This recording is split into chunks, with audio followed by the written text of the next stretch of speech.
Hola,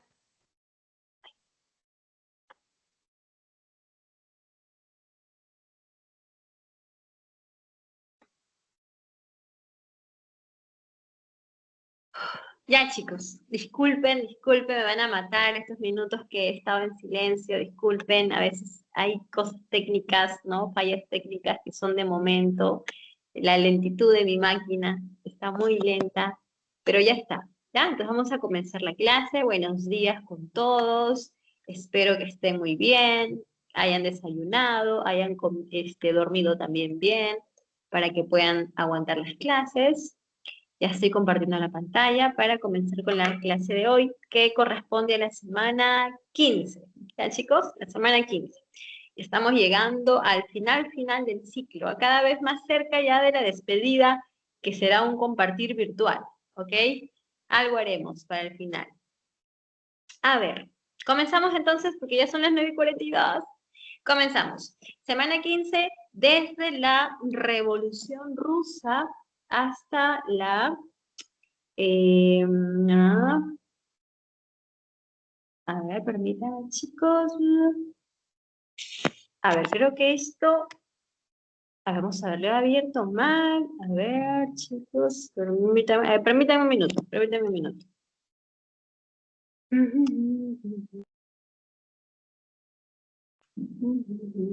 A ver, ¿qué pasó acá? ¿Por qué se me ha abierto un PPT que no es? ¿Qué ha pasado? ¿Qué ha pasado? Otra vez, de repente se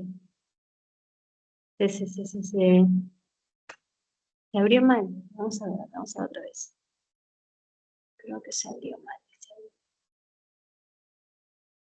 A ver, aquí es.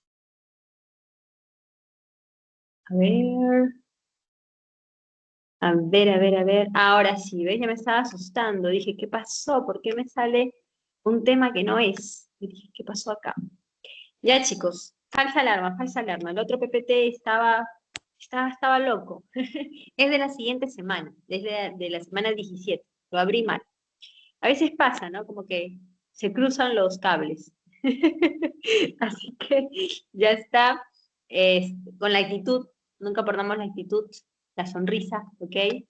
Y ahora sí, ahora sí. Ahora sí. Desde la Revolución Rusa hasta la Guerra Fría. Llegaremos hasta la Guerra de Corea, ¿ya? ¿A ti que te gustan tanto las guerras? Muy bien. Vamos con la Revolución Rusa. A ver, ¿qué está pasando en Rusia en el siglo XX? Sucede que Rusia es un extenso territorio, muy grande, el más grande del planeta, ¿verdad? Pero para el siglo XX, Rusia era un país que si lo comparabas con las otras naciones de Europa, Rusia era económicamente atrasado. Su industria era pues menor, inferior, ¿no? Al resto, ¿no? ¿no? De estos estados europeos. Y básicamente su economía era de tipo feudal, porque aún, ¿no? Sus relaciones eran pues de tipo feudales, agrícolas, y eso a Rusia la tenía en una situación de desventaja frente, ¿no? Al resto de las naciones industrializadas del siglo XX. No solamente el tema económico era pues un problema, porque a eso se sumaban otros problemas también. Pero antes de que vayamos con esta revolución de 1917, hay que mencionar un suceso que ocurre en 1905. Estamos hablando de una revolución liberal que estalló en Rusia en ese año y que fue provocado o que fue consecuencia de una guerra en donde los japoneses se enfrentaron a los rusos por colonias, ¿ya? Por colonias, pues una guerra colonial en donde Rusia fue derrotada ante un Japón que a pesar de ser pequeño, ¿no? Una pequeña isla frente a lo enorme que era Rusia, pues ese Japón derrotó a Rusia porque estaba pues en mejores, ¿no? Condiciones eh, bélicas, ¿no? De industria. y se sintió, ¿no? Se sintió claramente la desventaja, como decíamos, ¿no? De los rusos en esta guerra. Guerra que trae como consecuencia la Revolución Liberal de 1905, que en esta revolución no vamos a ver nada o no se parece en nada a la Revolución de 1917, en donde vamos a observar, ¿no? Estas ideas socialistas, esta participación de estos grupos políticos, ¿no? La presencia de los soviets, ¿no? Encabezando las revoluciones, pero en 1905 no hay nada de eso. En 1905, como su mismo nombre lo dice, es una revolución liberal en donde el pueblo lo que pide es libertad. El pueblo pide al zar Nicolás II que los escuche, le piden alimento, le piden que atienda las demandas del pueblo. Eso es lo que exigen en esta revolución liberal. Por eso te digo que no se parece nada a la de 1917. Como consecuencia de esta revolución liberal, donde van a haber alzamientos y motines y pues manifestaciones, ¿no? Como consecuencia de eso, el zar Nicolás II va a crear la Duma, lo cual, ¿no? El cual es el Parlamento. La Duma se supone, ¿no? Se supone sería como eh, una entidad, ¿no? Un poder que equilibrara, ¿no? Que equilibrara la situación política de aquellos años, ya que estamos hablando pues de un gobierno imperialista, ¿no? Donde el zar ejercía pues un control total y no había un equilibrio a ese poder. Entonces con la creación de la Duma se pensó, ¿no? Se suponía que algún cambio iba a traer, ¿no? En beneficio del pueblo. Pero en realidad no fue así, ¿no? No fue así porque la Duma siempre estuvo controlada por el zar, ¿no? Entonces era igual, ¿no? Era como si no existiera esa, digamos, eh, este, este poder, ¿no? Que ejerció la Duma desde que fue creada. O sea, no, en pocas palabras, la Duma no resolvió nada, ¿no? No solucionó nada y los problemas continuaron, la insatisfacción del pueblo ruso continuó hasta 1917, en que ya las cosas no aguantaron más y estalló la revolución. También como consecuencia de la Revolución Liberal de 1905, se forman los soviets.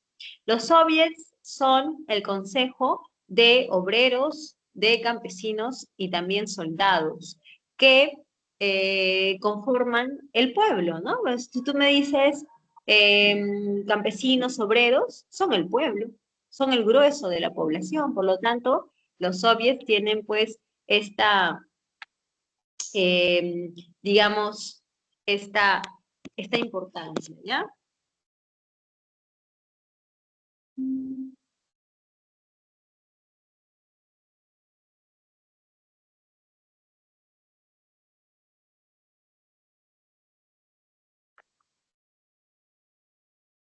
Muy bien. Bien, entonces chicos, dejamos esa parte de los antecedentes y vamos con la revolución de 1917. A ver, ¿cuáles son las causas de esta revolución? Primero, tenemos a este zar Nicolás II, que pertenece a la dinastía Romanov.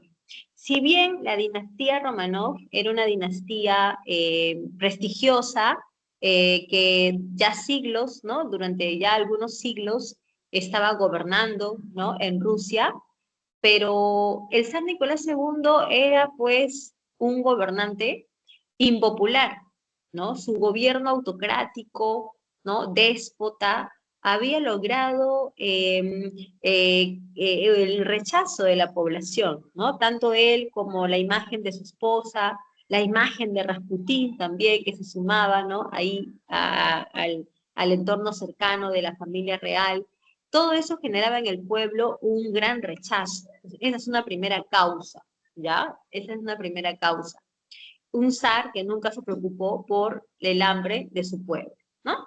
La segunda causa tiene que ver con las ideas socialistas. Todos sabemos que el socialismo es una ideología del siglo XIX, que se expande por Europa Y hay lugares en donde el socialismo tiene más éxito que en otros. Y justamente esos lugares donde tiene más éxito, esos lugares tienen características como las del pueblo ruso en el siglo XX. ¿Cuáles son esas características? Pues vas a estar ante un pueblo que pasa hambre, un pueblo que vive en la miseria, un pueblo que se siente muy descontento porque su zar nunca los escucha, nunca los atiende. En ese tipo de población, de sociedad, de ambiente, las ideas socialistas tienen mucho éxito, ya que estas ideas prometen al campesinado, ¿no? A la clase trabajadora, les prometen un cambio, les prometen acabar con esa pobreza, les prometen eliminar esas desigualdades sociales en donde ellos tienen que ser, pues, ¿no? Miserables y pobres, y en donde hay otro grupo que son, ¿no? Privilegiados y de la nobleza. Entonces, esas ideas socialistas van a tener mucho éxito en Rusia porque se van a desarrollar expandiéndose por todo su territorio. Otra causa tiene que ver con la pobreza del campesinado, ¿no? Claro está, ya que la población rusa mayoritariamente era campesina, y otro sector también estaba conformado por la clase obrera, que laboraban en las ciudades, en las fábricas. Y finalmente, la participación de Rusia en la Primera Guerra Mundial. ¿Qué está pasando acá? Rusia participa en la Primera Guerra Mundial porque el zar Nicolás II estaba interesado, ¿no? En permanecer en esa guerra para lograr algún tipo de beneficio cuando finalice. Pero el pueblo ruso no estaba de acuerdo. ¿Por qué no estaba de acuerdo? Porque el pueblo ruso consideraba de que si ni siquiera hay para comer, ¿cómo puede haber para una guerra? ¿Sí o no? Claro, se entiende totalmente, ¿no? No hay para comer, pero sí hay para una guerra. Y no solamente es eso, ¿no? Sino también es la forma como Rusia participa en la guerra. Los rusos, ¿no? Los rusos eran prácticamente obligados a ir al frente de batalla. Su conocimiento del campo de batalla era nulo. Las malas estrategias que la clase militar rusa desplegó en la Primera Guerra Mundial también fueron notorias, ¿no? Y hasta la falta de armamento. Los testimonios cuentan que los rusos compartían las armas en el frente de batalla contra los alemanes. Todas esas causas, ¿no? Fueron motivo para las derrotas consecutivas de Rusia, ¿no? Derrotas bastante así, rotundas, lo cual, pues, hacía que el pueblo exigiera el retiro de Rusia. Bien, chicos, con todas estas causas, ¿no? Se entiende totalmente que la gente estaba muy, pero muy descontenta. Y para febrero de 1917 estalla la revolución. La primera etapa de la revolución está en manos de los mencheviques. Los mencheviques son una facción política, son una agrupación política rusa que ellos buscaban eliminar el imperio ruso, ¿no? Acabar con ese gobierno zarista para establecer un gobierno de tipo republicano, de tipo liberal, en donde pues la economía funcionara, ¿no? Al estilo capitalista, pero introduciendo, ¿no? Ciertos cambios, ciertas reformas. Sus líderes principales, por ejemplo, es Alejandro Kerensky, ¿ok? Y vamos a ver que los mencheviques son los que van a liderar la primera fase de la revolución. Ellos son los líderes, ¿ok? Todo comienza en Petrogrado, ya que era la capital en ese momento. Los rusos salen a las calles, ya te imaginarás todos los actos violentos que se vivieron durante esos días, y todo esto condujo a la caída del zar, ¿no? El zar Nicolás II abdica el trono y en su lugar Kerensky asume la presidencia. Por lo tanto, ¿no? Si hay un presidente, tú entiendes que también hay una república. Entonces los mencheviques establecen la república y Kerensky se convierte en el presidente. Kerensky era muy parecido al zar. Míralos en la imagen. No, mentira. No estamos hablando de parecerse físicamente. Lo que estamos diciendo es que el zar quería que Rusia se mantuviera en la guerra, ¿verdad? Pues Kerensky quería exactamente lo mismo. quería que Rusia continuara en la guerra. Y tú sabes que el pueblo ruso no quería eso, ¿sí o no? Y también sabes que dijimos que el pueblo ruso está conformado por los soviets, ¿no? Porque los soviets es el Consejo de Trabajadores y Campesinos. Por lo tanto, concluimos en que los soviets querían el retiro de Rusia de la guerra y Kerensky no quería el retiro de Rusia de la guerra. Es ahí donde comienzan a enfrentarse los soviets contra Kerensky, Kerensky contra los soviets. Ahora bien, acá en la separata dice conflicto entre la Duma y los soviets. La Duma, el parlamento, estaba controlado por Kerensky, pues. El parlamento estaba controlado. El parlamento ruso era un espacio pasivo, ¿no? Que en toda su historia, ¿no? Funcionó de esa manera. En ningún momento sirvió, ¿no? Como un espacio de oportunidad para brindar, pues, ¿no? Estas, digamos, libertades al pueblo, sino que fue un espacio totalmente controlado por los gobernantes y Kerensky estaba detrás, ¿no? De la Duma.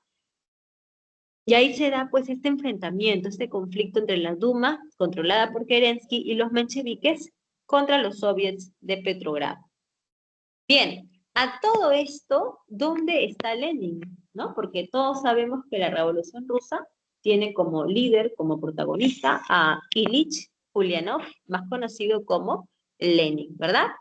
Bueno, Lenin provenía de una familia de clase media acomodada. Su padre era un funcionario del régimen zarista y desde pequeño, pues Lenin tuvo una educación privilegiada, ¿no? Fue creciendo y así, pues, en la edad ya universitaria, ¿no? Vas a ver a Lenin involucrado totalmente con grupos revolucionarios, socialistas. Y Lenin estaba ahí de miembro, revoltoso, manifestante, con pancartas, siempre, siempre con discursos contra el régimen del zar. Siempre, ¿ok? Por eso es que a Lenin lo identifican, ¿no? Lo capturan y lo exilian a Siberia. Lenin pasó un tiempo de su vida en Siberia y luego migró hacia el centro de Europa. Ahí estuvo Lenin hasta que en 1917 estalló la revolución en Rusia, ¿no? Por supuesto que Lenin quería, pues, llegar a Rusia y formar parte de esa revolución. Era como que su sueño hecho realidad. Pero la situación no era muy sencilla, ¿no? ¿Por qué? Porque Lenin, cuando estalla la Revolución Rusa, Lenin se encontraba en Suiza. Y desde Suiza a Alemania tienes un camino largo.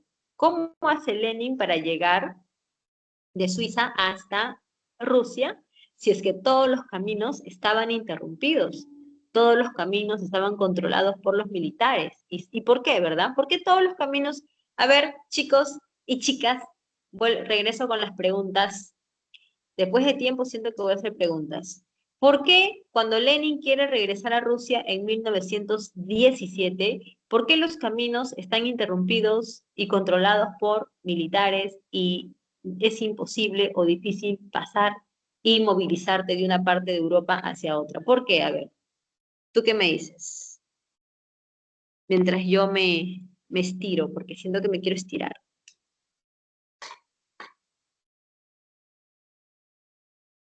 ¿Lo estás pensando?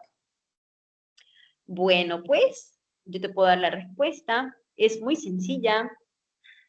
Y luego te hago otra pregunta. Los caminos y todo estaba interrumpido porque estamos durante la Primera Guerra Mundial. Estamos en los años de la Primera Guerra Mundial. Y cuando hay una guerra, jóvenes, todo está interrumpido, todo está controlado por las fuerzas que en ese momento están triunfando. En este caso, Lenin no podía, ¿no? Movilizarse hacia Rusia por esta situación, ¿no? Las rutas estaban cortadas, como dicen, ¿no? Muy bien. Ahora, Lenin sí logra llegar a Rusia, obvio que sí, ¿verdad? Sabemos que Lenin sí lo logra, pero ¿quiénes ayudaron o quién o quiénes ayudaron a Lenin para que él pudiera llegar a Rusia? Yo te voy a dar las claves, ¿ok? Tú me vas a decir quiénes ayudaron a Lenin a llegar a Rusia. Opción A, los alemanes. Opción C, los ingleses. Opción B, los ingleses. Opción C, los rusos. A ver, ¿quiénes ayudaron a Lenin para que pueda regresar a Rusia? ¿Alemanes, ingleses o rusos?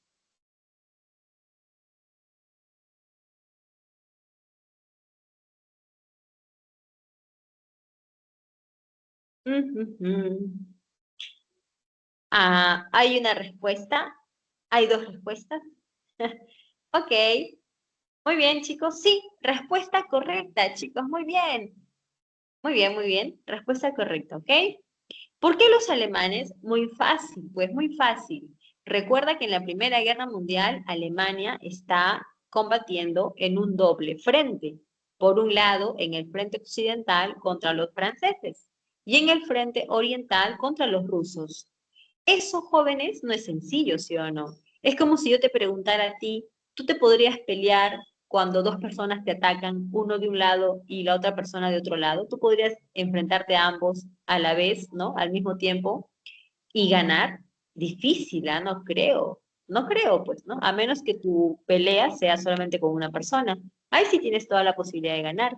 Lo mismo pasa con Alemania. Alemania le resultaba complicado mantener un doble frente de ataque. Por un lado los franceses, por otro lado los rusos, era complicado. A Alemania le convenía deshacerse de uno de ellos, y entre Francia y Rusia, Rusia era más débil y era más fácil sacarla de la guerra. Es por eso que los alemanes tienen como plan ayudar a Lenin y a otros revoltosos, ¿ya? Porque Lenin no es el único, ¿ok? Ayudarlos a llegar a Rusia para que ellos puedan desestabilizar la situación política de Rusia, ¿no? Mediante sus revueltas y manifestaciones y todo eso. Y cuando Rusia, pues, ¿no? Lograra entrar en una crisis política ya totalmente desbordante, pues se terminaría retirando de la guerra. Ese era el plan de Alemania, ¿no? Y por ese motivo ayudaron a Lenin. Cuando Lenin llega a Rusia, hace lo que mejor sabe hacer. ¿Qué es eso, profesora? ¿Qué es lo que mejor Lenin sabe hacer?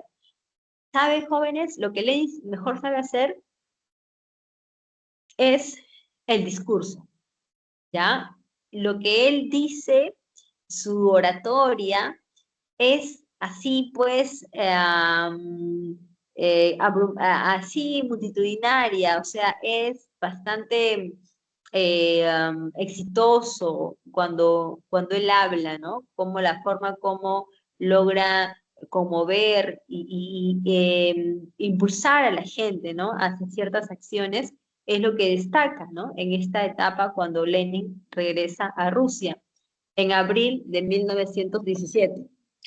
Muy bien, hay una frase de Lenin cuando, cuando Lenin llega a abril y pronuncia un discurso multitudinario conocido como las tesis de abril, en donde Lenin, después de todo lo que dijo, le dice al pueblo todo el poder para los soviets. ¿Ok? Entonces, esta frase de Lenin es la que finalmente logra, ¿no? Convencer y ganarse el apoyo de todos los soviets, ¿no? Que representaban a la mayoría de la población. Luego de que Lenin pronuncia su discurso, llega el mes de octubre, se da la segunda fase de la revolución, impulsada por los bolcheviques, que son una facción política de de tipo socialista, revolucionarios, que quieren un cambio, ¿no? Total, de pasar de ese imperio que fue Rusia a un estado de tipo socialista. Y los bolcheviques con Lenin van a liderar esta segunda etapa de la revolución. Luego de que la gente nuevamente salió a las calles, ¿no? A pronunciarse y a manifestarse, se va a dar la caída de Kerensky, ¿no? Alejandro Kerensky huye de Rusia, no lo lograron encontrar, logró escaparse Kerensky, y tras esto, ¿no? Tras la renuncia de Kerensky y de los mencheviques, Lenin logra tomar el poder y Lenin firma el Tratado Brest-Litovsk, ¿ya? El Tratado Brest-Litovsk, firmado en 1918, va a ser firmado con Alemania y con Austria-Hungría, en la cual Rusia se va a retirar de la guerra, pero no es tan sencillo como tú lo imaginarías, porque Rusia va a tener que indemnizar, ¿no? Pagar una indemnización por su salida y además Rusia tiene que independizar territorios, entre ellos Letonia, Lituania, Estonia y Finlandia, ¿no? Son 4 estados que se van a independizar de Rusia, ¿ya? Con la firma del Tratado Brest-Litovsk. Se desarrolla una guerra de tipo civil entre los que están a favor de la revolución y los que están en contra de la revolución. Los que están a favor, ¿no? Los revolucionarios son o van a conformar el Ejército Rojo y los contrarrevolucionarios van a conformar el Ejército Blanco. Ambos, ¿no? Ambos ejércitos se van a enfrentar, ¿no? Desarrollando una guerra civil que va a durar más de 5 años y en donde finalmente el triunfo es para los rojos, ¿ya? El triunfo es para los rojos. En 1922, Lenin crea la URSS, ¿no? Unión de Repúblicas Socialistas Soviéticas, y luego de ello, Lenin comienza con los cambios, ¿no? Que va a tener que implementar para poder mejorar la economía de Rusia. Este cambio económico, este plan económico que Lenin va a implementar, se conoce como NEP, lo cual significa Nueva Política Económica, ¿ok? Esa nueva política económica implementada por Lenin, como dice nuestro material, significa planificar la economía, pero con iniciativa privada, ¿no? A ver, ¿cómo es esto, chicos? A ver, permítanme por favor, déjame ver aquí. Ajá, ya. A ver, ¿cómo es esto? Primero que tú sabes que en Rusia se requieren muchos cambios, ¿no? Sobre todo en el tema económico. El proyecto de Lenin es que la economía pueda ser, ¿no? De tipo comunista, pero ese cambio no va a ser tan inmediato, porque no se va a lograr en poco tiempo, sino que va a tomar un tiempo más largo para que eso pueda darse de manera, ¿no? Progresiva. Entonces, lo que Lenin está haciendo con la NEP es una transición para poder llegar a un tipo de economía comunista. Pero para llegar a eso vamos a pasar por esta política económica, NEP. Vamos a pasar por ella, porque como repito, la NEP es una transición para poder girar a una economía de tipo comunista. Pero la NEP va a aplicar medidas que van a ser controladas por el Estado, pero con inversión privada. Y tú te preguntarás, ¿por qué con inversión privada, no? Porque era necesario, pues, porque no había de otra. En esos días, ¿no? En esos meses, la URSS tenía muchos problemas económicos. Y por esos problemas económicos, podemos decir que no había dinero para poder hacer los grandes, ¿no? Las grandes reformas que la URSS pues necesitaba. Es por eso que se va a requerir de inversión privada para poder financiar, ¿no? esta transición económica hacia el socialismo. Y vamos a ver que esto de acá no va a tener, ¿no? Resultados a largo plazo, porque Lenin fallece en 1924 y quien lo va a suceder, ¿no? Quien lo va a reemplazar es Joseph Stalin. Joseph Stalin como gobernante, ¿no? Su gobierno se le denomina stalinismo y es un gobierno en forma de dictadura en donde la URSS se va a convertir en una gran potencia mundial, pero con la aplicación de los planes quinquenales. ¿Ok? ¿Qué son los planes quinquenales? Como su nombre dice, los planes quinquenales son, es una forma de planificar la economía por periodo de tiempo, que en este caso son 5 años. Entonces, se planifica la economía por 5 años Y lo que se va a buscar es que haya una industrialización severa, ¿no? Sobre todo lo que es industria pesada, y también colectivización agraria, ¿no? Colectivizar las tierras. Si bien este tipo de propuesta, de plan, ¿no? de Stalin va a traer buenos resultados, porque la URSS se va a convertir en una potencia, pero por otro lado, vamos a ver que esto de acá va a generar la muerte de muchas personas, ¿no? Inclusive millones de personas, que van a ser, pues, de alguna manera eh, perjudicadas, ¿no? Debido a lo radical que fueron los planes quinquenales, ¿no? Como las metas que se habían, ¿no? colocado en estos planes quinquenales eran tan ambiciosos que para llegar a esas metas, pues prácticamente no importó, ¿no? No importó las miles de vidas que se perdieron durante estos años que se aplicaron los dos primeros planes quinquenales. Muy bien, entonces vamos a dejar a los rusos ahí por ahora y vamos con otro territorio que está más cerca de nosotros. Estamos hablando de la revolución, perdón, permítanme, ahí está, ¿ok? La revolución mexicana.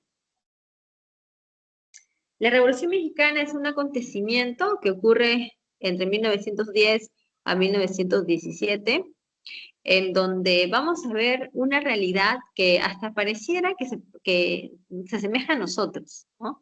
A la realidad peruana, ¿ok? ¿Por qué? Porque los problemas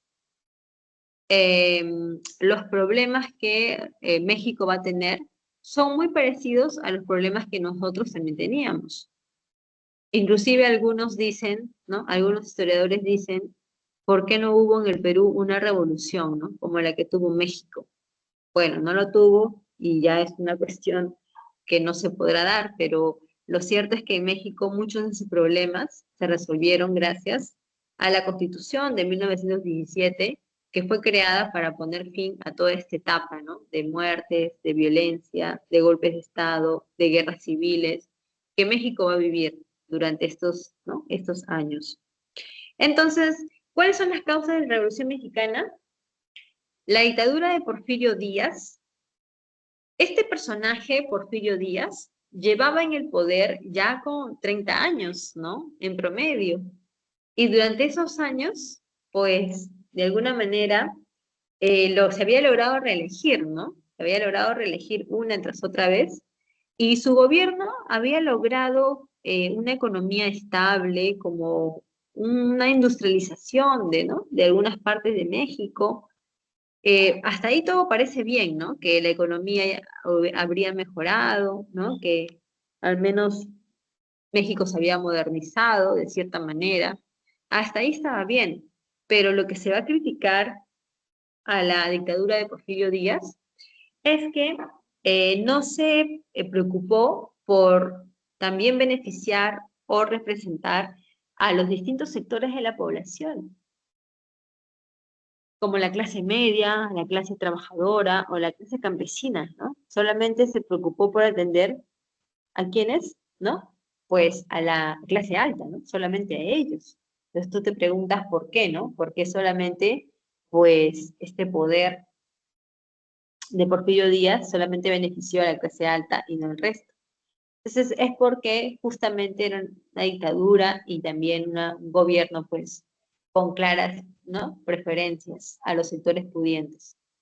También tenemos la pobreza del campesinado, ¿no? En México, el cual pues es una característica también bastante notoria, ¿no? De sus problemas económicos que tenía, y el descontento de la población de los sectores urbanos, ¿no? Acá estamos hablando de los grupos que pertenecen a la clase obrera, ¿no?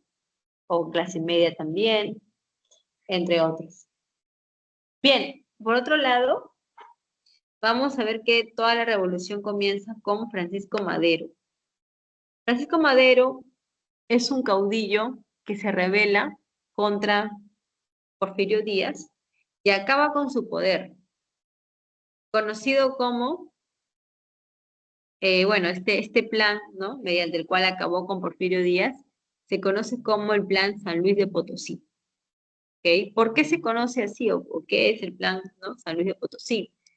Es la manera como Francisco Madero logró atraer, ¿no? Logró atraer el apoyo de los campesinos, diciéndoles, ¿no? A los campesinos que de alguna manera, digamos, reclamaran al gobierno de Porfirio Díaz por su dictadura y también por, digamos, no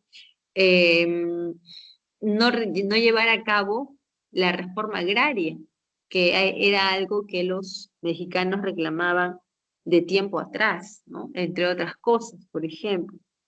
Entonces, vamos a ver que esa es ¿no? Una forma, esa es la forma como Francisco Madero llegó al poder. Y luego hay otros caudillos que también se sumaron, ¿no? A esta situación. Por ejemplo, ¿no? Si hablamos de caudillos, está Victoriano Huertas, está Zapata, está Pancho Villa, ¿no? Entre otros más, ¿no? Que son personajes que van a, digamos que resaltar dentro de este proceso revolucionario, ¿ya? Muy bien, ¿cuáles son las consecuencias, no? Bueno, aparte del desarrollo, ¿no? Que es bastante largo y que son más que datos, ¿no? Que cae el porfiriato, que Madero va a gobernar, gracias al plan San Luis de Potosí, luego es derrocado por Emiliano Zapata, quien plantea la cuestión agraria. La cuestión agraria es lo que Zapata le va a decir al pueblo para ganarse el apoyo del pueblo. O sea, ¿qué van a decir? Van a decir que eh, Madero ha llegado al poder prometiendo una reforma agraria y no lo ha cumplido. Están pasando los meses y Madero no cumple con esa supuesta reforma agraria. Y ante eso, pues de alguna manera el resto se siente,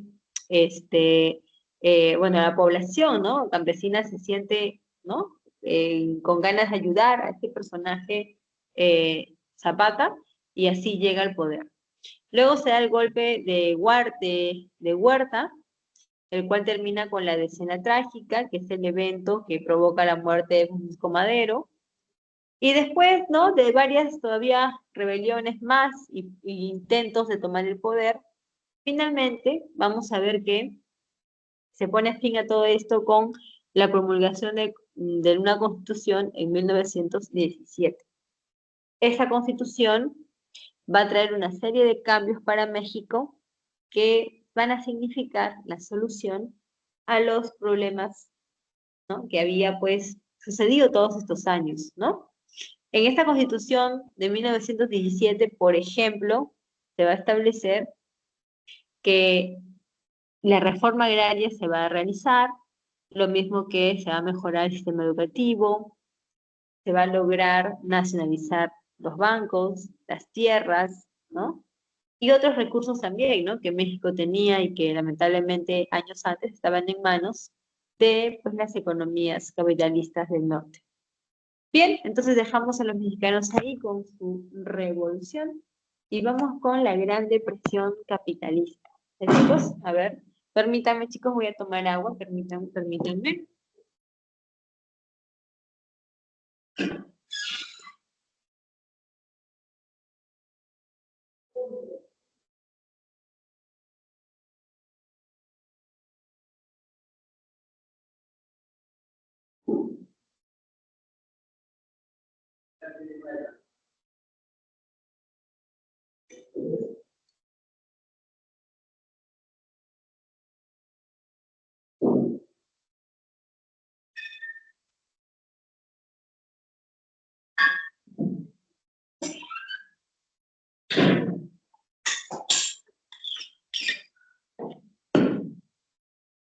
Bien. A ver. El sistema capitalista, ¿no? A ver, chicos, bueno, seguro que en economía les han comentado, dicho, explicado que el sistema capitalista suele tener momentos en que crece y se expande como también hay momentos en que se reduce, ¿no? Se contrae. Esto es propio del sistema capitalista. O sea, estamos tratando de decir que el sistema capitalista puede tener caídas, pero estas caídas pues no tienen que ser tampoco tan al fondo del abismo, ¿no? O sea, es normal que suba o caiga, pero no como lo que pasó en el año 1929, que ha sido considerada como la peor caída en toda su historia. Tanto así que se pensaba que ya estaba pues ya finalizando para siempre este sistema. No fue así, ¿no? No fue así, pero en ese momento muchas cosas se dijeron. ¿Por qué viene la crisis del sistema capitalista? Porque previamente, cuando la Gran Guerra terminó, pues Estados Unidos se convirtió en la nueva potencia mundial. Y esa hegemonía que Estados Unidos va a tener, la van a convertir, pues, ¿no? Desde ese momento, en la nación más poderosa y también su bolsa de valores se va a convertir, obviamente, también en la más importante del mundo. Y eso es un cambio que se va a sentir, porque recuerda que antes Inglaterra era la primera potencia mundial y también su bolsa de valores, ¿no? La bolsa de Londres era pues la dominante. Pero ya cuando se da pues, ¿no? Este cambio de poder a Estados Unidos, la bolsa de Londres pasa a ser reemplazada por la bolsa de Nueva York, ¿no? La Wall Street. Por otro lado, también pues Estados Unidos se va a convertir en la mejor economía y eso va a hacer que Estados Unidos se convierta de alguna manera en la prestataria, ¿no? Del mundo. ¿Qué significa eso? Significa que Estados Unidos va a dar préstamos a muchos países para que sean pues utilizados en sus, ¿no? En sus desarrollos de sus economías. Uno de ellos somos nosotros, ¿no? El Perú, que durante esos años, bajo el gobierno de Leguía, pues nosotros hicimos muchos préstamos para muchas obras públicas y eso nos generó una dependencia, ¿sí o no? Claro que sí.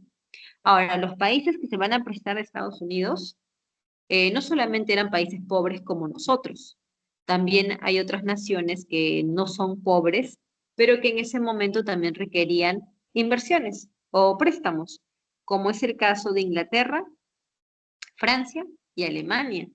¿Por qué mencionamos estos tres países?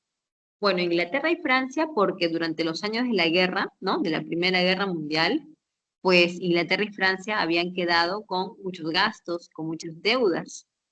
Y Alemania también la mencionamos porque tú sabes que Alemania se convirtió en la perdedora de la guerra, ¿no? Como que el país más afectado por la Primera Guerra Mundial. Ahora, yo te voy a preguntar una cosa. A ver, si Alemania fue la derrotada, la perdedora de la Primera Guerra Mundial, y tú sabes que en Versalles, ¿no? En el Tratado de Versalles, le van a obligar a pagar una deuda enorme, ¿no? Una gran indemnización. Pregunta, ¿de dónde crees tú que Alemania sacaba dinero para pagar esa deuda que le obligaron, ¿no? Que le pusieron? ¿De dónde sacaba dinero Alemania? Se supone que estaba derrotada, en crisis, desmilitarizada. En fin, ¿de dónde sacaba? A ver, espero las respuestation. Ajá.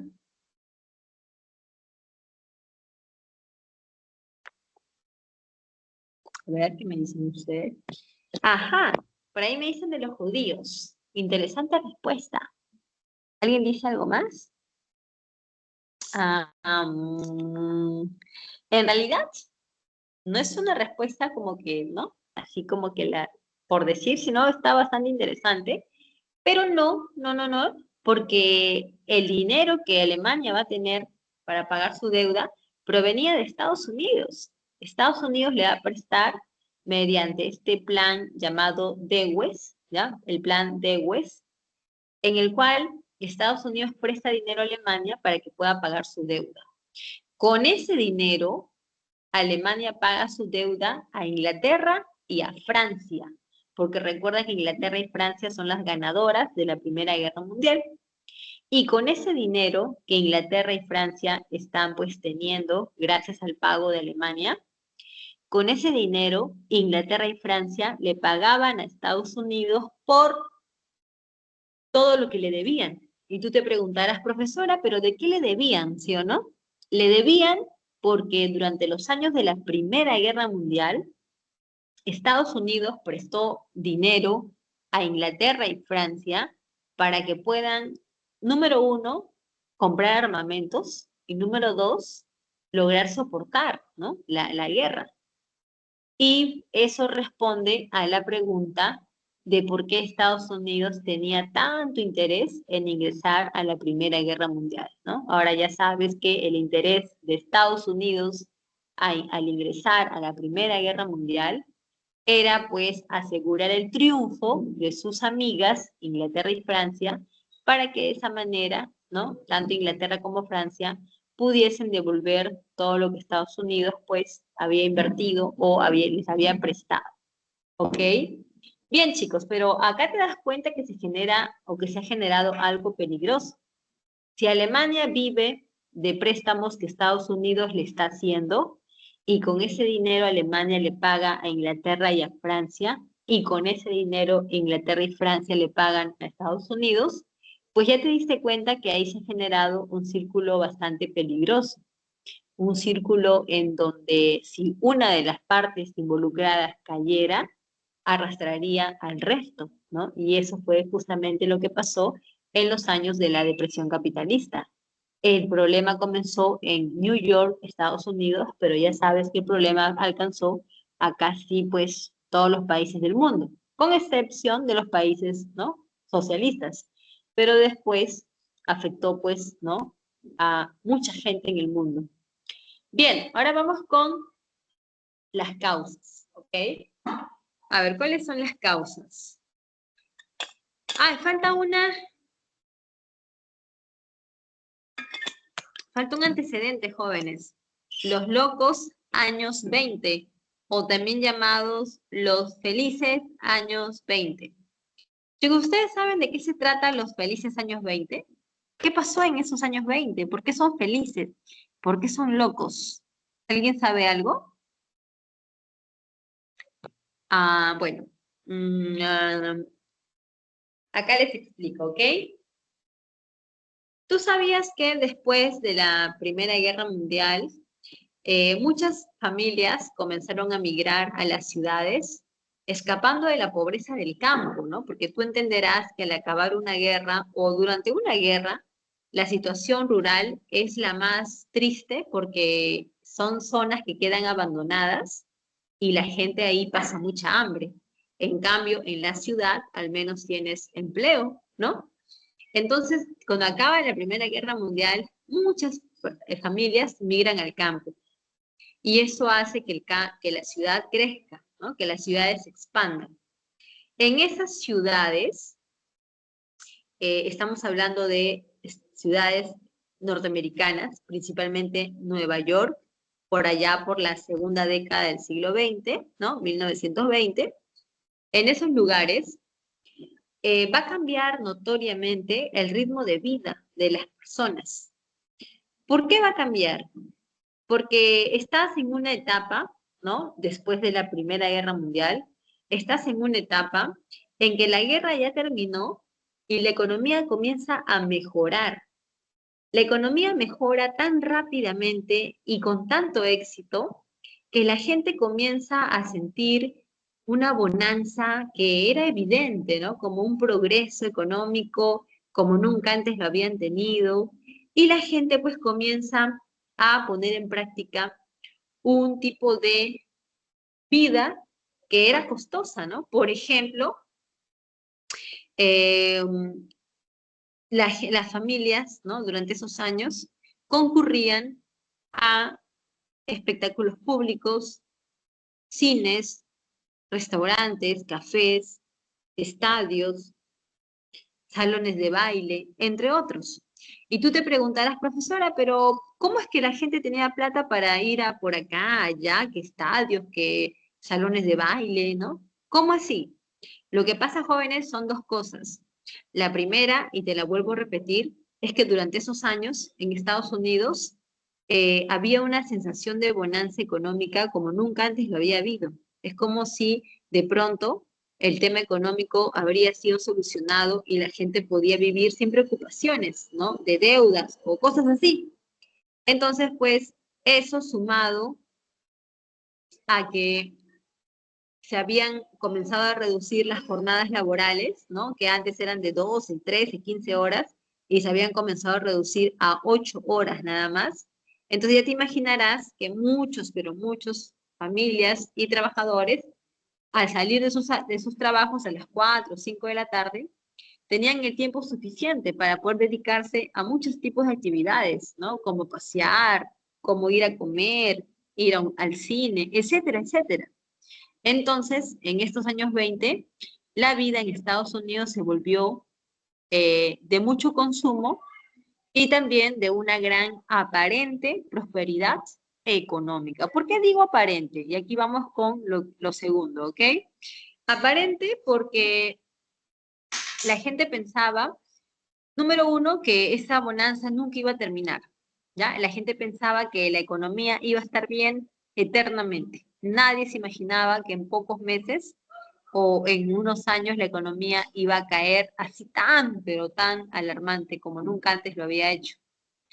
Y además, también pues, la gente vivía en una aparente prosperidad económica porque todo lo que compraban, todo lo que adquirían era con dinero prestado o también era pues en base a deudas. Por ejemplo, ¿no?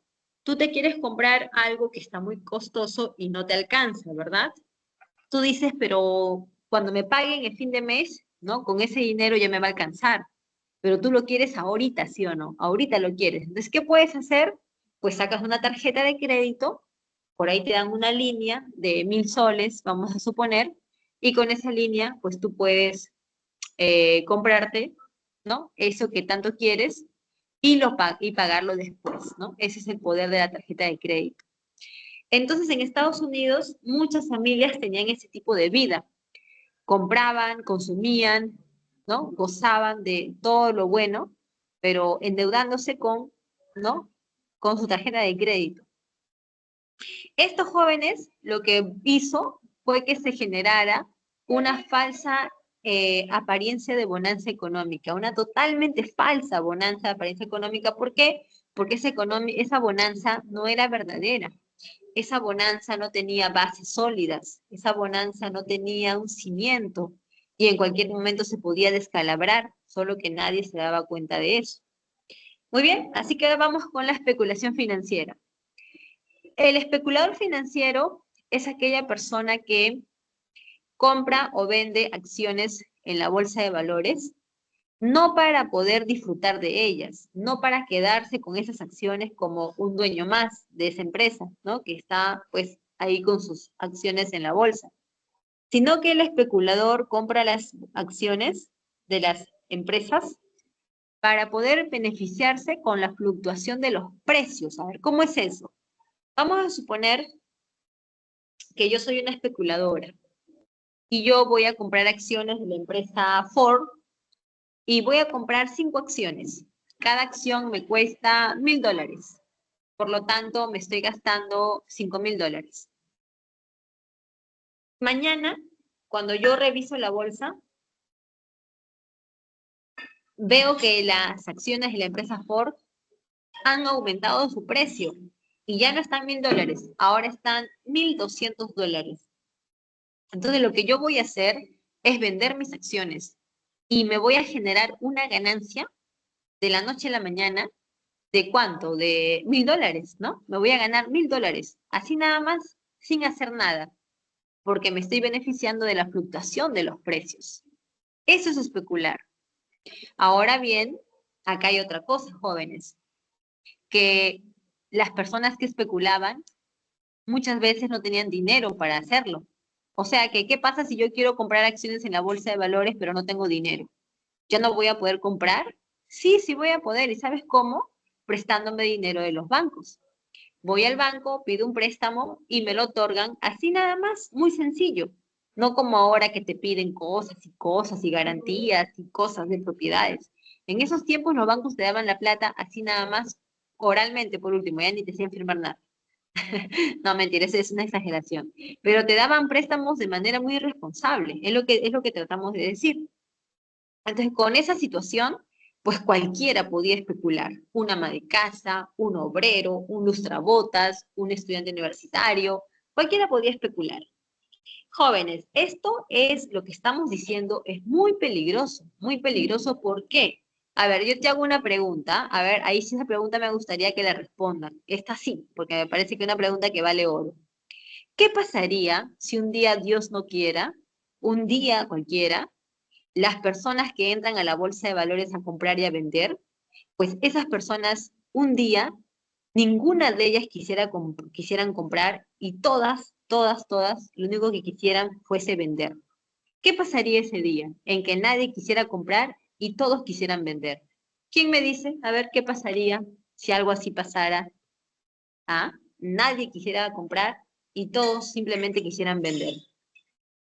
¿Ese día pasó? ¿Ese día se dio? Muy bien, veo respuestas acá. Me dicen quiebra la bolsa. Me lo han dicho de una manera más, la respuesta está como que no tan detallada, pero sí es la correcta, obviamente que sí. ¿Y sabes por qué? Lo voy a poner con un ejemplo más práctico para que pues se entienda ya completamente. Supongamos que es Navidad y tú te vas a comprar a un supermercado un panetón para tu noche navideña, ¿no? Tú llegas al supermercado y te das con la sorpresa de que no hay nadie comprando, nadie, solamente estás tú, nadie más.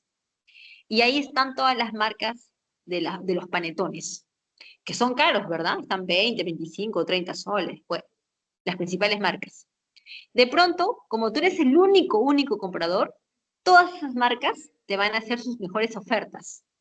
Donofrio, que está a 30 la caja, te lo quiere vender a 20 nada más. Aparece Costa y te dice que te lo deja a 18. Winter te lo puede dejar a 15. Sayón te lo quiere vender a 5 soles. El panetón Metro te dice te lo doy a 2.50. Y el panetón Bells te lo vende a 1 sol. ¿A quién vas a comprar el panetón? A la marca Bells, que te lo está ofreciendo a 1 sol. Pregunta, jóvenes, ¿qué ha pasado acá? Esos panetones costaban muchísimo más, 20 soles en promedio, y te lo están dejando a nada, a 1 sol, a 2 soles. ¿Qué es eso? Eso no es nada. ¿Qué ha pasado acá? Al no haber comprador, el precio de las marcas de panetones han caído al suelo. Eso es lo que ha pasado. ¿Y todo por qué? Porque no hay compradores. Lo mismo pasa en la bolsa de valores. Aquel martes y jueves de octubre, conocidos como los martes y el jueves negro, nadie quiso comprar acciones. Todos querían vender y fueron 13 millones de acciones de empresas norteamericanas que no fueron compradas y por ende significó la caída de las acciones, ¿no?, de esas empresas. Por lo tanto, significó la quiebra de esas empresas. Es a esto a lo que se llama caída de la bolsa de valores. Ahora bien, hay otra causa, chicos, la sobreproducción industrial. Yo te pregunto una cosa, ¿es lo mismo que tú pierdas 100 soles a que pierdas 10.000 soles? No es lo mismo, ¿verdad? 100 soles, bueno, ya te molestas un rato, pero ya está, ya fue. Pero si tú pierdes 10.000 soles, eso sí ya te duele, ¿no? Porque era un dinero que depende para tu enganche de tu departamento o una parte de tu carro, y eso ya está feo. Eso es lo mismo, jóvenes, que la sobreproducción industrial. Los empresarios norteamericanos, justo en esos años, comenzaron a sobreproducir como nunca antes lo habían hecho, ¿ya? Y por eso es que cuando sus empresas quebraron, la caída de esas empresas fue peor, porque como te repito, no es lo mismo perder una pequeña inversión, un pequeño dinero, a perder una gran inversión, un gran dinero. Ahí esa caída es peor, es más fuerte, más dolorosa y más difícil de salir de esa caída. Una última causa es el capitalismo monopólico, ¿ya? El capitalismo, el sistema capitalista liberal. ¿Por qué es una causa? Jóvenes, yo te digo una cosa. Eh, en una economía liberal, ¿el Estado interviene en la economía o no interviene en la economía? Tú ya sabes que no interviene, ¿sí o no? ¿Verdad? Ya, el Estado no interviene en la economía. Pregunta, cuando esos bancos norteamericanos irresponsablemente daban dinero a la gente, ¿no? Prestaban dinero a la gente, ¿alguien dijo algo? No, nadie dijo nada. ¿Y por qué nadie dijo nada? Porque estabas ante un sistema liberal en el cual se supone que el gobierno no se debe meter en la economía. Por lo tanto, sus bancos podían funcionar libremente como quisieran. Pregunta, al estar en un sistema liberal, tú te puedes meter en lo que la gente va a decidir, ¿no? En las decisiones financieras de la gente. Tú le vas a decir a una persona, tú puedes especular y tú no. No, no puedes, porque estás en un sistema liberal en el cual el Estado no se mete en la economía. Tercero, a esos empresarios que produjeron y sobreprodujeron así de manera agresiva y que al final perdieron todas sus inversiones, ¿tú a ellos les podías decir, invierte más, invierte menos? No, no podías decirles. ¿Por qué? Porque estabas en una economía liberal, donde el Estado no se podía meter en ninguna de esas decisiones. Ahí está, pues jóvenes, ahí está el problema de esta economía liberal que no fue, ¿no? responsable y que eso fue un funcionamiento, o sea, no hay nada más que decir. Es la forma como funciona este sistema liberal. Y vamos con las consecuencias. Se genera la Gran Depresión, comienza en Estados Unidos y se expande al mundo. ¿Por qué se expandió al mundo? Por lo que te he comentado hace un momento, por la dependencia económica que existía. Estados Unidos cayó y con ella cayeron todos los países que dependían de ella. Y eran muchos países, ¿ok? Los bancos quebraron. Hay imágenes, hay videos donde la gente corre a los bancos a sacar lo que habían ahorrado. Y cuando llegan a los bancos ya no tenían nada. Sus ahorros los habían perdido.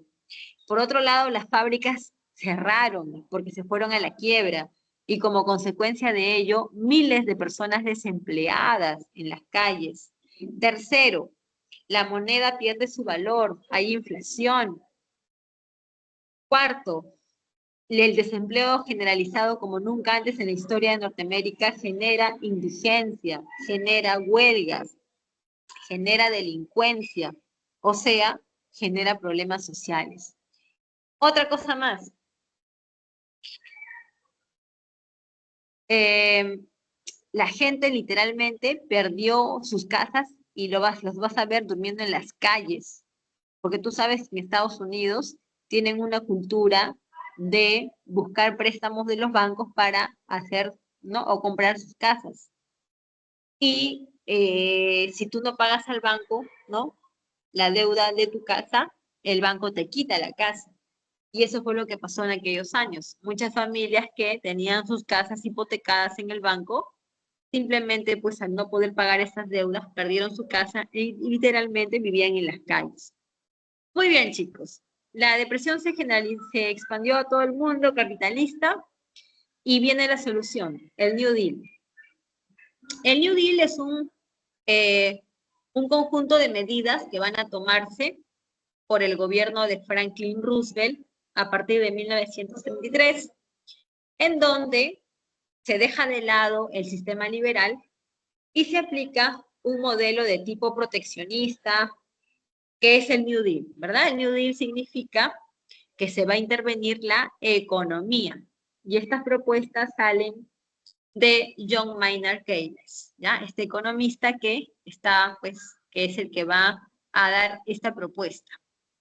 Con el New Deal, ¿no? Que fue más de uno, vamos a ver que el Estado va a intervenir en la economía para mejorarla, para regularla y protegerla. No para siempre, ¿eh? Solamente por un tiempo hasta que la economía se mejore y se recupere.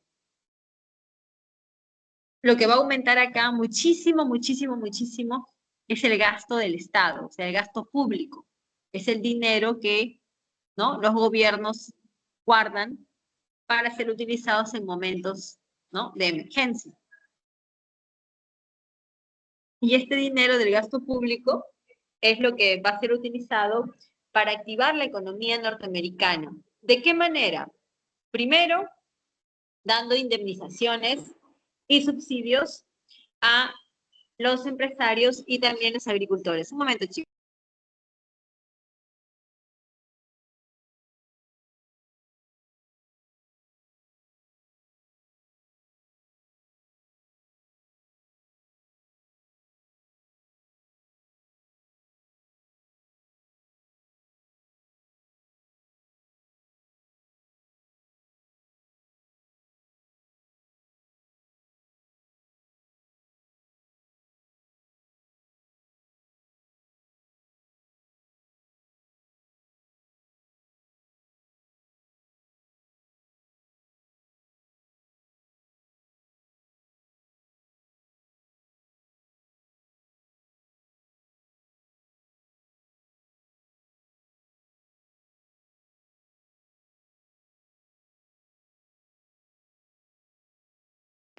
Ya, chicos. Entonces, eh, el Estado norteamericano va a invertir, va a usar mucho dinero de su gasto público para generar empleos a través de obras públicas, para brindar indemnizaciones y subsidios a los empresarios, a los agricultores, inclusive también va a crear un sistema de seguridad social. ¿Qué significa un sistema de seguridad social? Significa que se van a crear programas, proyectos, a través de los cuales se brinda ayuda económica a madres solteras, a personas en edad estudiantil, ¿no? Como jóvenes universitarios, al adulto mayor, ¿no? A los niños, que son la población más vulnerable, ¿no? En una crisis, porque ellos son los que no tienen forma como defenderse. Entonces, este sistema de seguridad social también es una inversión de mucho dinero. Y también se va a reducir las horas de trabajo y se va a aumentar los salarios. ¿Para qué hacen todo esto? Muy fácil, chicos. Yo te digo una cosa. Si tú no tienes trabajo, y se te quiere ayudar, la única manera de ayudarte es darte un empleo.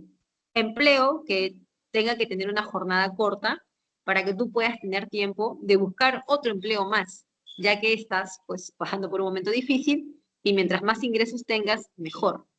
Además, tu salario también te lo van a aumentar un poco, ya que tienes muchas deudas que pagar.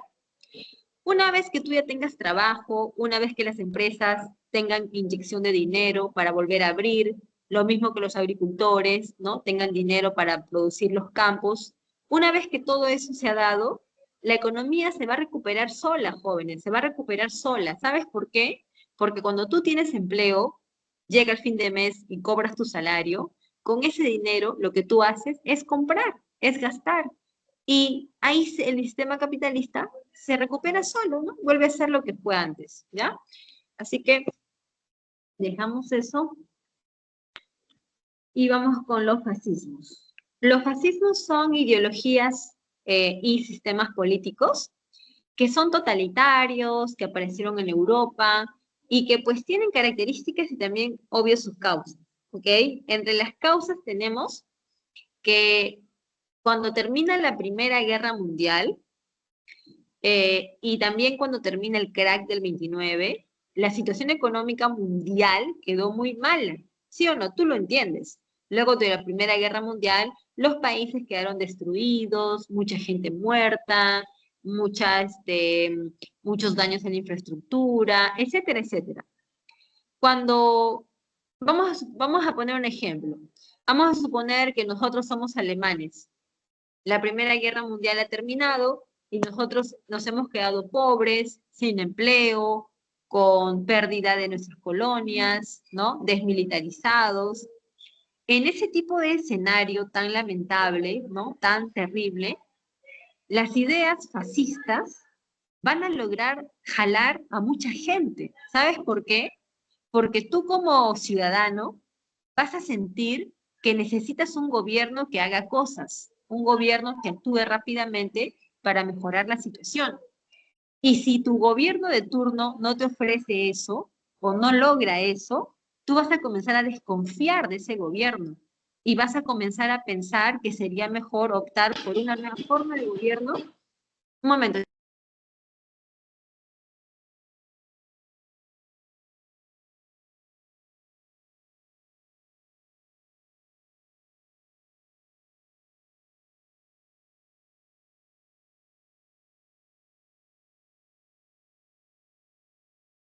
Ya, entonces tú vas a comenzar a desconfiar de tus gobiernos democráticos y vas a pensar en que sería mejor optar por un tipo de gobierno que sea autoritario, no importa, ¿ok?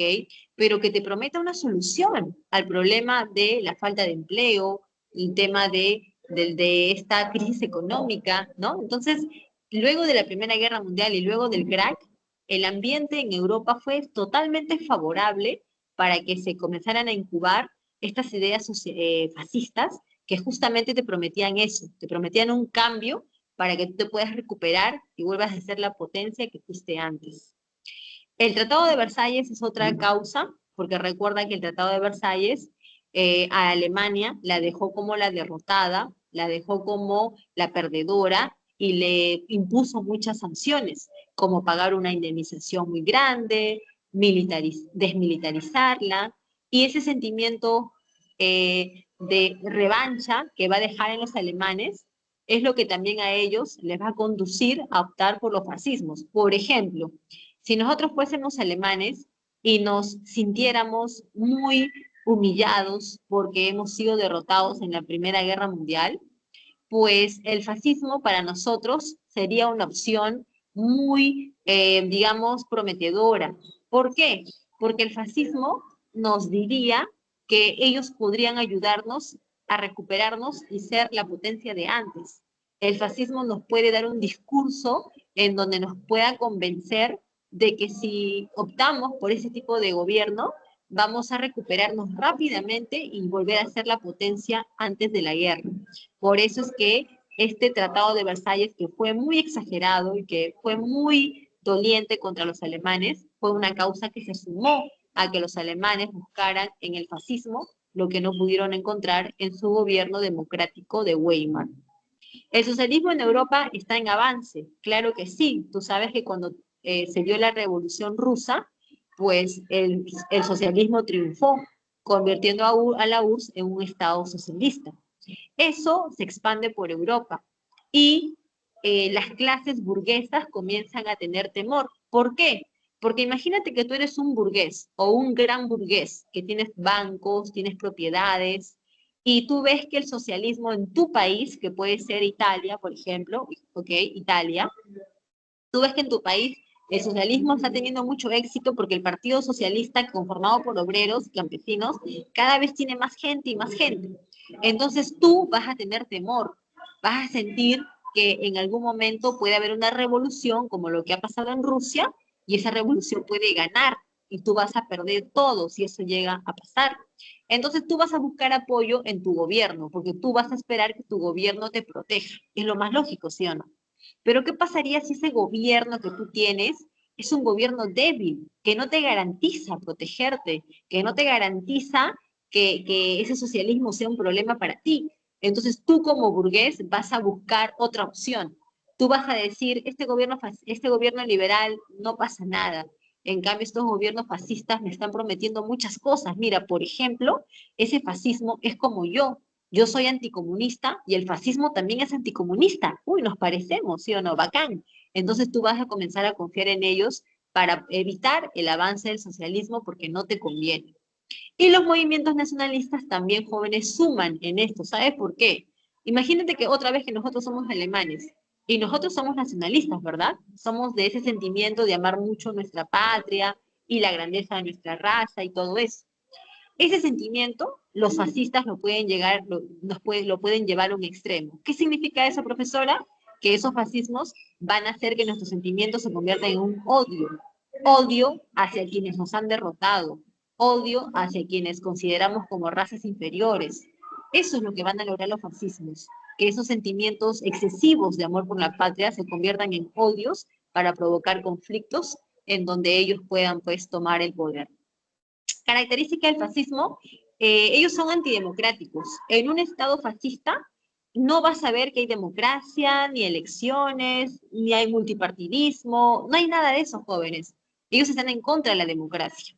Solamente en el fascismo solo gobierna un partido único. Por ejemplo, en Alemania, el partido nazi. No hay más partidos. ¿Lo habían? Sí lo sabían. ¿Qué pasó con esos partidos? Hitler los eliminó todos y mató a toda la gente que estuvo en su camino. Entonces, en los fascismos es así, es antidemocrático. Anticomunistas también. Mientras que los comunistas dicen que entre los hombres debe haber una igualdad, los fascistas son los primeros en decir que eso es imposible. Jamás de los hombres pueden ser iguales. Desde que nacen ya son distintos. Entonces ahí se ve claramente, ¿no? Fascismo está en contra de las ideas que plantea el comunismo. Ultranacionalistas, ya lo entendiste, ¿verdad? Estos fascismos siembran un amor excesivo por la patria para lograr que en nosotros haya un sentimiento de odio, de rechazo hacia otras razas, y así pues, ¿no? Ellos lograr sus ambiciones. Totalitarismo, porque los fascismos son totalitarios, ellos controlan todo, controlan la prensa, controlan el aparato militar, controlan la economía, controlan el Congreso, controlan el sistema educativo, controlan absolutamente todo. Los fascismos son antiliberales porque no creen en la libertad de expresión, en la libertad de prensa, no creen en nada de eso, jóvenes, olvídate. Tú puedes vivir en un estado fascista y tú no vas a pues, ser una persona con libertad de expresión, que, ¿no? que tengas el derecho a sufragar, tú no vas a ver nada de eso. Los fascismos son totalitarios y antiliberales. Antisemitas, eso es en el caso de los alemanes, porque ellos odian a los judíos, eso todo el mundo lo sabe, y en el caso de los italianos, eso ya es más un racismo nada más, ¿no? Que es un odio a las otras razas. Y revanchismo también es por parte de Alemania, ¿no? Que va a buscar vengarse de lo que fue la Primera Guerra Mundial. En el fascismo italiano vas a ver que comienza con la fundación del Partido Nacional Fascista en 1921, cuyo líder es Benito Mussolini. Este partido va a encabezar una huelga en 1922 conocido como la Marcha sobre Roma.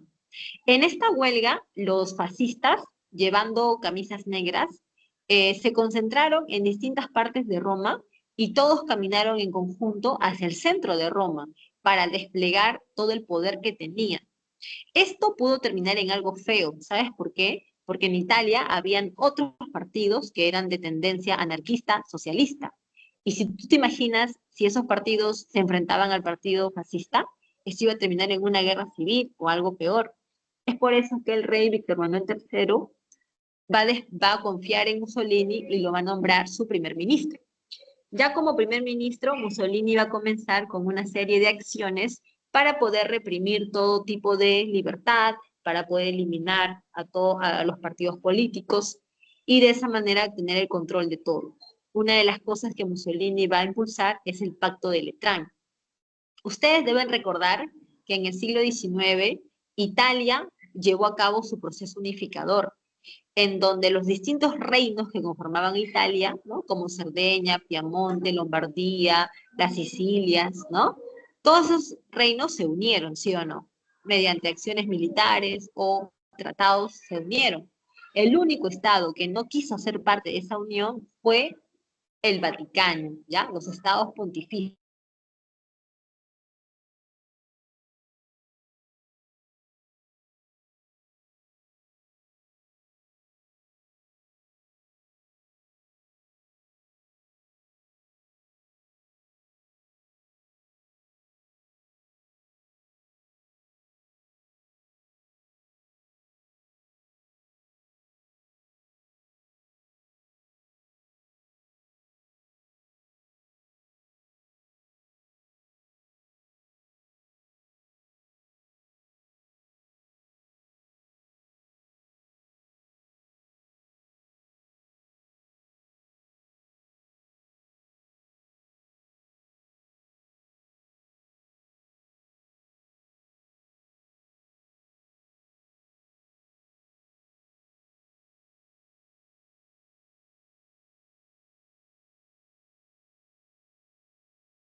Hola, hola chicos, hola, ¿se me escucha?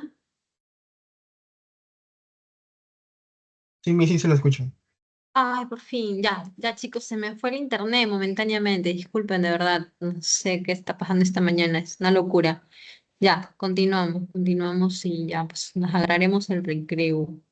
Ups, perdón. Ya, estábamos aquí, ¿no? Ya casi entrando a la guerra.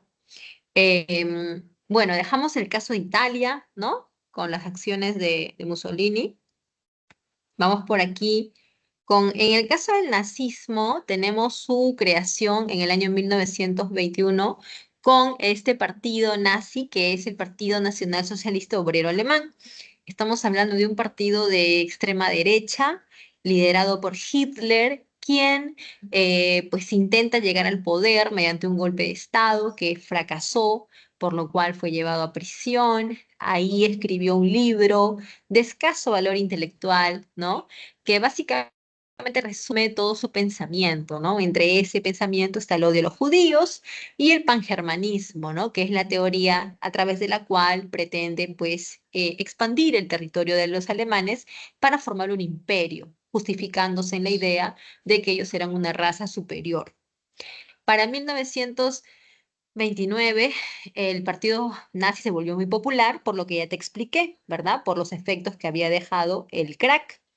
Y para 1933 el partido nazi logra ganar, ¿no? Al parlamento, o sea, los miembros del partido nazi ganaron una minoría en el parlamento alemán y a través de esa minoría lograron pues poco a poco ir creciendo hasta que se van a lograr crear una ley, que es la ley habilitante, con la cual pues los nazis van a comenzar a tomar muchas acciones y entre esas acciones pues fue conseguir que el presidente Paul Hindenburg nombrara a Hitler como el canciller de Alemania. Esto ya, ¿no? Este nombramiento de Hitler como canciller es lo que abre, ¿no? Todo este gobierno, da inicio a todo el poder de Hitler, porque en sus manos va a quedar todo el poder y Hitler ya como canciller crea el Tercer Reich, ¿no? El Tercer Imperio Alemán. Son muchas acciones las que Hitler va a tomar, como incendiar el Parlamento alemán, como crear las SS, ¿no? Que son una guardia secreta que él tenía, controlar la propaganda, la prensa, a través de la educación, también fomentar ese odio irracional hacia las minorías, ¿no? No solamente judíos, sino también homosexuales, gitanos, grupos religiosos, entre otros, ¿no? Y ese es el accionar del partido nazi, ¿no? Obviamente, ¿no? Obviamente reprimir la libertad de información y también eliminar a los partidos de oposición. En el caso del falangismo es una forma de fascismo, dicen algunos, ¿ok? No es que exactamente sea así, pero se puede entender como una forma de fascismo desarrollada en España, producto de una guerra civil que hubo entre republicanos y nacionalistas. Los nacionalistas son los que, bueno, son los falangistas, ¿no? Y ellos fueron apoyados por Alemania e Italia. Y ellos fueron los que ganaron, ¿ya? Como estamos con el tiempo, ellos son los que ganaron con el apoyo de Alemania e Italia. Y esta guerra es importante porque aquí los nazis van a poner en práctica sus armamentos, ¿no? Armamentos que durante la Segunda Guerra Mundial van a utilizar, ¿ya? Por eso es que la Guerra Civil Española es conocida como un laboratorio de guerra. También tenemos acá la imagen de lo que es, bueno, no imagen, sino lo que significó el imperialismo japonés, el cual es como un fascismo también, ¿no? Lo de Japón es como un fascismo conocido como Bushido, en el cual también se habla, ¿no? De ideas expansionistas, en la cual también se habla de eliminar a las razas consideradas inferiores, ¿ok? Entonces, pues es una forma de fascismo, pero asiático, ¿no? Japonés. Muy bien, chicos, ya con el final de la Guerra Civil Española, quien logró tomar el poder en España por bastantes años fue Francisco Franco.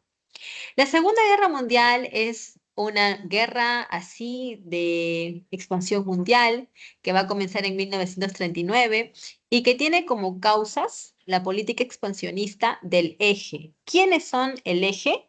Es Alemania, Italia y Japón. Estos tres países, antes de que la guerra iniciara, ya habían comenzado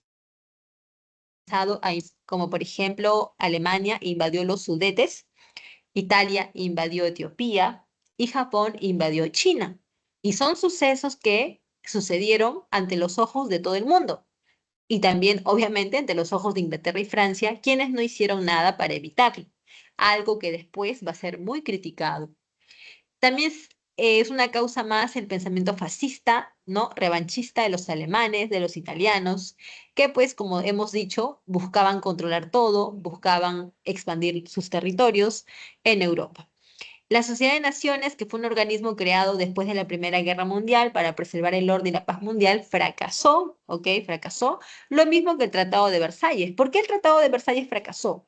Porque se supone que en el Tratado de Versalles se dice que Alemania tiene que pagar una gran indemnización de guerra. Cuando Hitler tomó el poder, dejó de pagar la deuda. En el Tratado de Versalles dice que Alemania no se puede militarizar. Cuando Hitler llegó al poder, lo primero que hizo fue comenzar a militarizar a Alemania otra vez. ¿Te das cuenta? Entonces, también fracasó el Tratado de Versalles porque Hitler no lo respetó.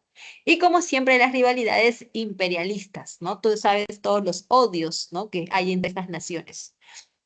La guerra comienza con las acciones del eje, comenzando por Alemania, que invade Polonia el 1 de septiembre de 1931. Luego, Alemania aplica la famosa guerra relámpago, conocida como Blitzkrieg, que es un tipo de guerra en el cual los ataques son contundentes por aire y por tierra, y con ese tipo de ataque, Alemania va a lograr expandirse en Europa Occidental, incluyendo a Francia. En el caso de Francia, como es un enemigo histórico, el tratamiento es especial. A Francia la van a dividir en dos, la parte norte controlada por los nazis y la parte sur supuestamente es un gobierno libre, donde se va a formar el gobierno de Vichy. Bueno, en la práctica fue libre porque, bueno, digo en teorías, porque en la práctica fue también controlada por los nazis. Luego Alemania va por otro enemigo histórico, estamos hablando de Inglaterra, al cual tú tienes que atacarla por aire, porque si la atacas por mar, Inglaterra te puede derrotar. Recuerda que Inglaterra es muy poderosa por mar. Por tierra no la vas a atacar, ¿ok? Y bueno, vamos a ver en qué queda eso, ¿ya? Vamos a ver después cómo queda lo de Inglaterra. En el caso del norte de África, zona muy importante por todo lo que significa, ¿no? Sus recursos, el canal de Suez que está ahí en Egipto, el control del Mediterráneo, ¿no? Desde esa parte. Entonces, como Mussolini es el que va a tener pretensiones, ¿no? De lograr controlar esa zona, pero los aliados lo van a derrotar. Es ahí donde Hitler manda apoyo y Erwin Rommel va a ser enviado para poder, pues, ¿no? Tener éxito ahí. Pero vamos a ver después qué es lo que pasó ahí. Días antes de que inicie la Segunda Guerra Mundial, este, se firmó un tratado entre Alemania y la URSS conocido como el Tratado Molotov-Ribbentrop, en el cual ambos países prometieron, acordaron dividirse zonas de influencia, comenzando por Polonia, que la partieron en dos, y también prometieron no atacarse ni directa ni indirectamente. Esto fue violado por Hitler porque vemos que va a desplegar la Operación Barbarroja para invadir la URSS. Mientras esto pasaba en Europa, en Asia, Japón ataca la base de Pearl Harbor. ¿Por qué lo hace? Japón buscaba expandirse en el sudeste asiático. Estamos hablando de esta zona de Asia donde están los países pobres, como Birmania, como Indochina, Indonesia, Okinawa, ¿no? Entonces, conjunto de territorios pobres. Pero si Japón buscaba hacer eso, su primer enemigo era Estados Unidos, que tenía su base militar ahí nada más, en el Pacífico, Pearl Harbor. Por eso es que Japón considera que lo mejor es primero neutralizar la presencia de esta base, ¿no? Bombardeándola, y luego ya tendría el camino abierto para poder expandirse en el sudeste asiático. Por eso es que Japón ataca Pearl Harbor y esto permite o motiva el ingreso de Estados Unidos a la Segunda Guerra Mundial. Si quieres ver esto, cómo sucedió o verlo en el cine, la película Pearl Harbor es una buena opción O la película La tumba de las luciérnagas es otra opción, ¿ya? Son producciones, la primera es norteamericana y la segunda es japonesa, para que tú veas cómo sucedió, ¿no? Este evento. Vamos a ver también, o mejor dicho, ahora vamos a ver cuál fue la contraofensiva o el contraataque de los aliados. En el Pacífico, luego de que Japón atacara Pearl Harbor, pues Japón comenzó con su avance, ¿no? Comenzó con su avance sobre el sudeste asiático, pero ese avance va a ser detenido cuando Estados Unidos contraataca. Se dan las batallas aeronavales de Midway y de Mar del Coral, donde Japón comienza a retroceder porque es derrotada. Mientras eso pasa en Asia, en Europa, bueno, en África, Erwin Rommel, conocido como el zorro del desierto, va a ser derrotado por el inglés Bernard Montgomery en la segunda batalla del Alamein. En el frente oriental, ¿verdad? Estaban, ¿no? Con este plan de invadir la URSS, pero no lo van a lograr. Antes de llegar a Moscú, que era la capital, los alemanes se van a quedar, pues, ¿no? A unos kilómetros, y ahí la decisión que va a tomar Hitler, pues, va a ser un error, porque Hitler va a dividir su ejército y a una parte de ese ejército lo va a mandar a los pozos petroleros del Cáucaso, mientras que la otra parte se queda ahí a la espera de apoyo, apoyo que se demoró en llegar, porque recuerda que Alemania tenía que defender la guerra en muchos frentes. Entonces, mientras ese apoyo llegaba, los meses pasaban. Llegó el invierno, que es tan frío que los alemanes no lo aguantaban. Si a eso le sumas la falta de alimento, los heridos y la falta de mantenimiento de las armas, vas a tener como resultado que los alemanes se debilitaron, mientras que el ejército rojo aprovechó para contraatacar, dándose las batallas de Leningrado, Sebastopol alemanes fueron derrotados y según dicen, de aquí